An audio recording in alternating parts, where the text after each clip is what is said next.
Hello there. I'm Joe Ruggiero, and welcome to my podcast, Inspired, and the People Who Inspire Me.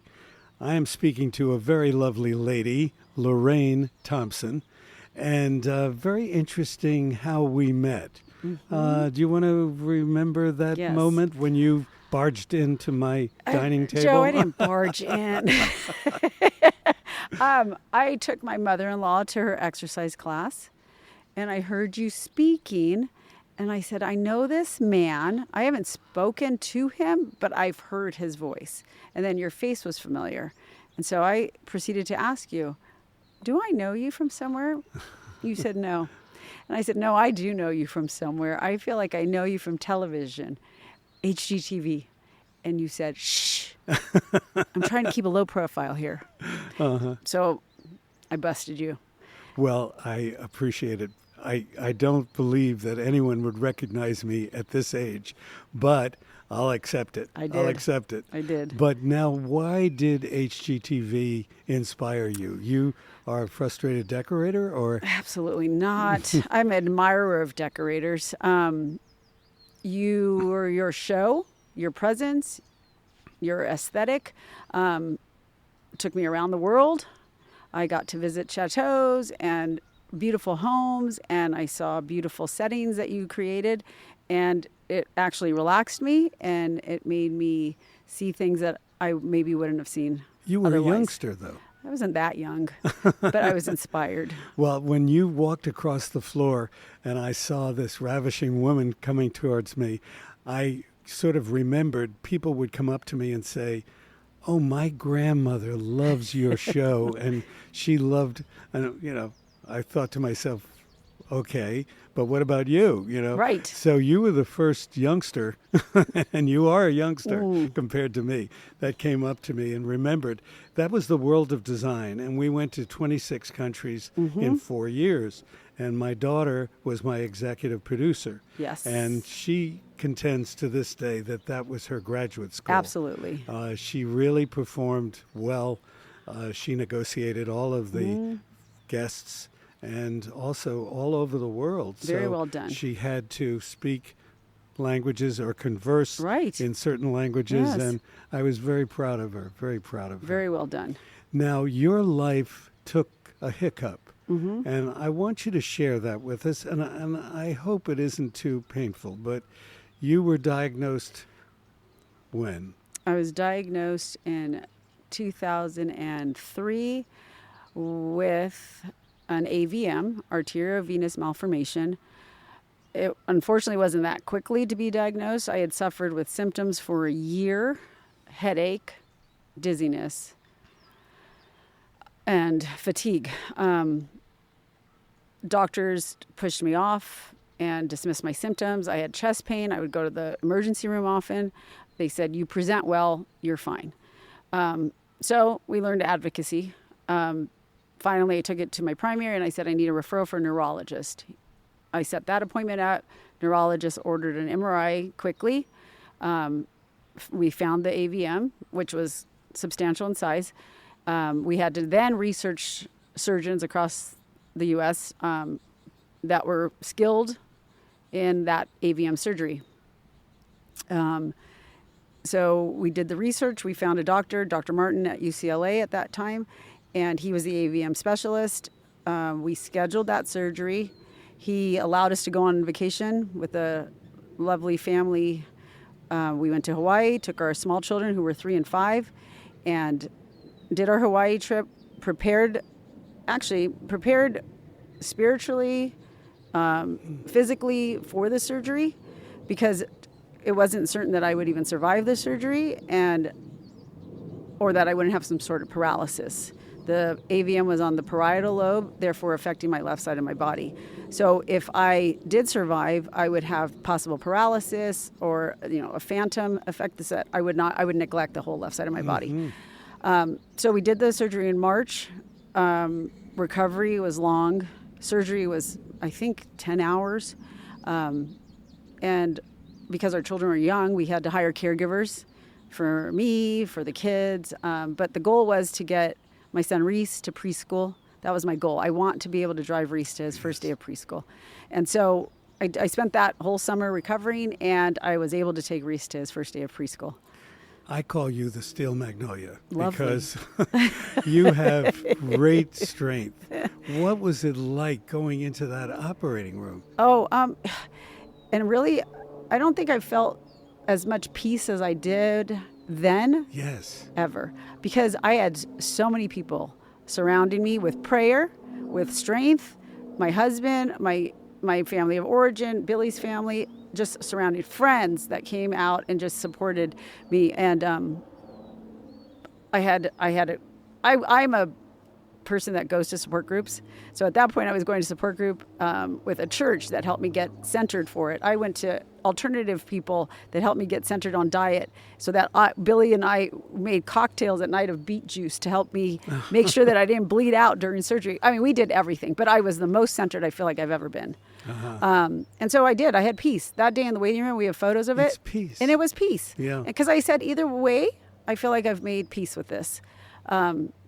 Billy, my husband, didn't agree, and he wanted me to survive and be a part of the kids' journey. So here I am 20 some years later, and we have done it. And I'm happy I was a part of all of this journey. I had major surgery, and I can remember going into the operating room feeling so peaceful. Right. And I can remember my wife and daughter being in a bucket of tears. Absolutely. And I just thought, I'm going to be well. Right. And Yes. I'm in the right spot. Yep. And I had confidence in my surgeon Yes. at that time. Yes. And I don't know how to prepare anyone who has a similar Right. situation. Yeah. And I think And- for individuals, it's different. Yeah, maybe so. Yeah. But I think if you're spiritual It and if you helps. believe Yes. in a higher power, Yes. it makes it easier. Absolutely. I couldn't have done it without. Now, you're also a caregiver. You have those chops that allow you to give care as well as receive it. Thank and you. you and your sister and your father have done an incredible job with your mother. Tell me about that experience. Okay. My mom in 2018 had lung cancer surgery. Following that, probably 2 years later, started showing signs of dementia. We finally got a proper diagnosis for Alzheimer's, and so we just concluded that journey December of 2025. And we were able to take care of her at home and maintain her dignity and give her the best care we could. And it was an on-the-job learning. We had to learn new ways of coping with her changing behavior and capacities. And no regrets. We would do it again. Why did you not have caregivers come in? We did attempt. My dad didn't always think it was up to par, up to his standards. And so my sister and I sacrificed jobs and time and said, we'll do it with you, Dad. And so we did. Up until the last 14 months of her life, we had hospice come in, which was fabulous for us, and gave her, dignity in an undignified illness. So we did the job. My mom would have done the job for us. And your sister, you said, made sure that her nails were done, her hair. Yes. Always dressed. Yes. Cindy, my mom was very prim and proper, always dressed. You never left the house looking a mess. And so my sister said, we will always color Mom's hair, we will always do her nails, and we will always put her lipstick and blush on. And so she did, up until the end. Yeah. Yep. That's a wonderful thing. Oh, it was I think fantastic. you have that gene. Not everyone has it, of caregiving. Yeah. And I think it's wonderful that I see the younger generation really dedicating themselves with complete strangers. I think so. And I agree with you. I don't think everybody has that caregiving gene. And that's okay. Yeah. I don't fault anybody for that. And it's a job. And I think there are those that have it, but then they have other gifts. So Right. it is what it is. That's right. Yes. I'm the youngest of 5. Yes. And my sisters were wonderful, extraordinary women.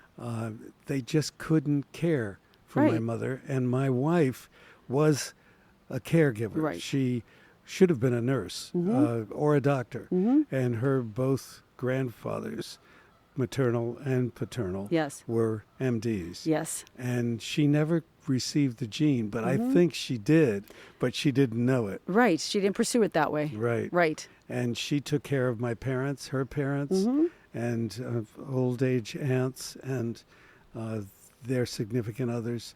And when we were ready to make the move to California, she was ready because she had done her job. Yes, she did. Which she felt. Yep. Her work was done. Yeah. Yep. Yeah. What are we going to do about Alzheimer's? I don't know. I mean, I am part of the Alzheimer's Association mission to try to find a cure for this. I'm hopeful that something will change in my lifetime. I mean, new drugs are coming out now. Right. We're and living yes, longer. We are. So I'm hopeful. Yeah. So I will continue that pursuit. Is there any indication of what may be the cause? Can you share? No, in my mom's case, we're not clear. I mean, predisposition doesn't mean that you're going to show symptoms.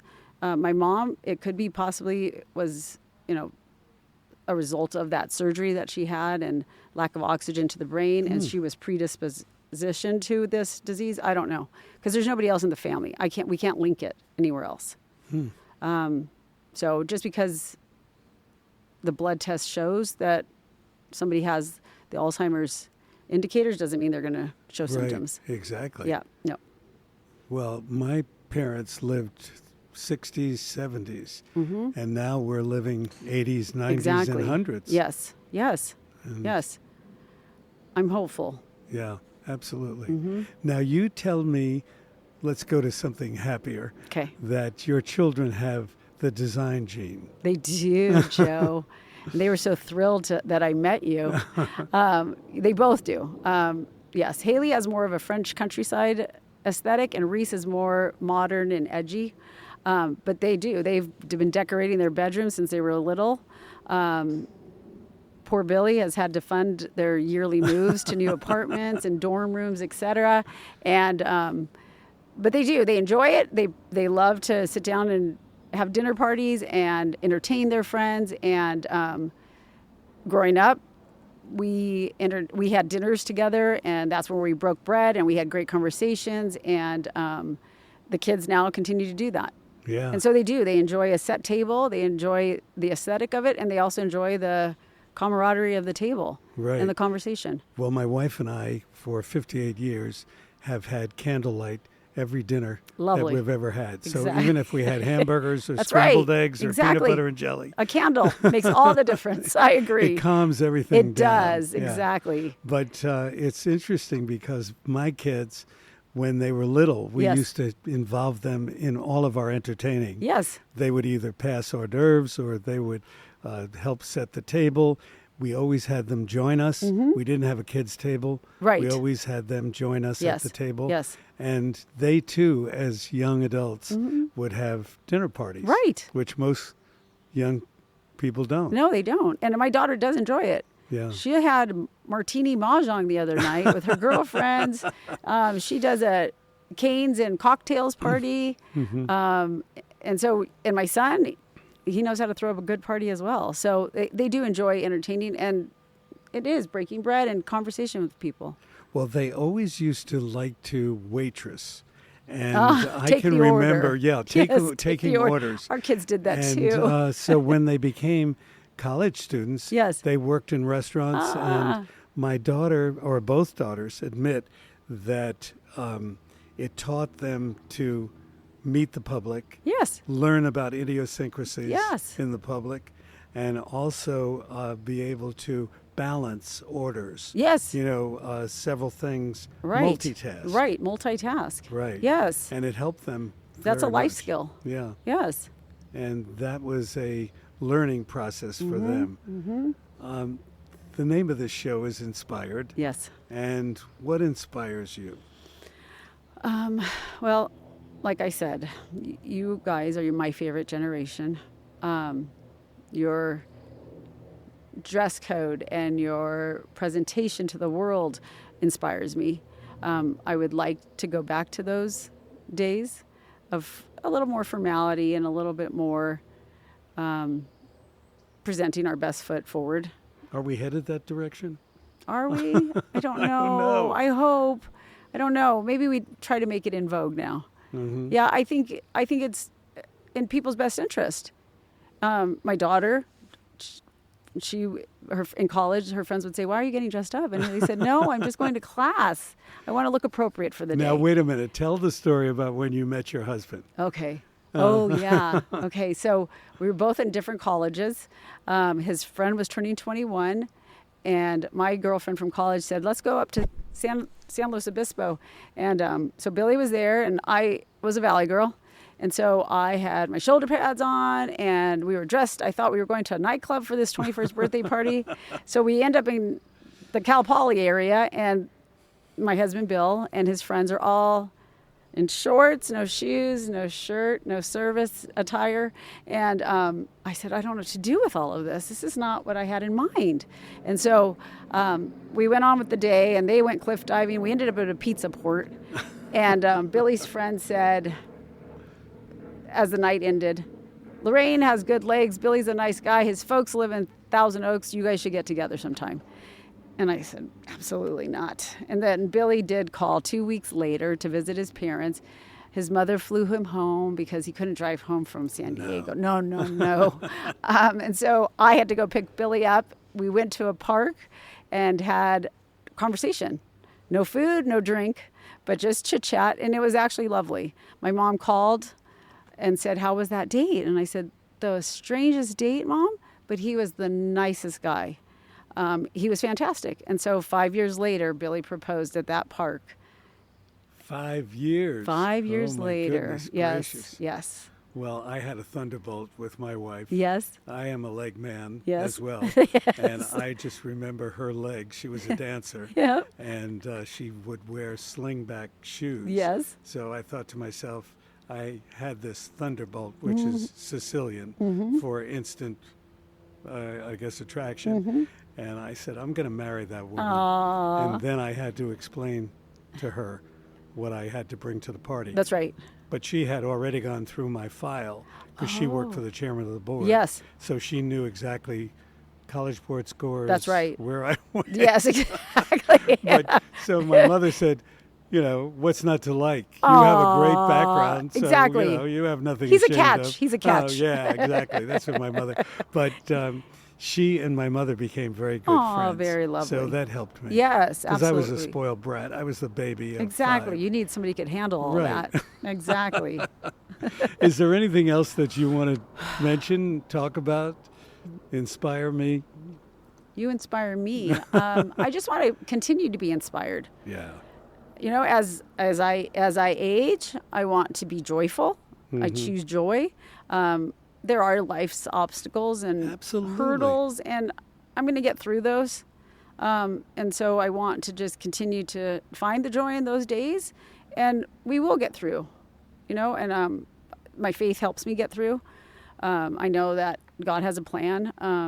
I know that sometimes things cross my path, and it's always for a reason.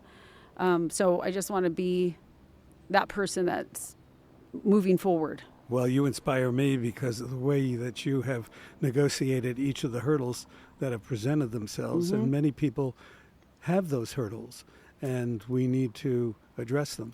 Yes. And there's nothing wrong about it. And No. there's no mistakes made. Not at all. Not at all. Learning. Thank you so much. Thank you, Joe, for Thank having you me. for sharing your past and future. There you go. Thank you. Thank you. All right.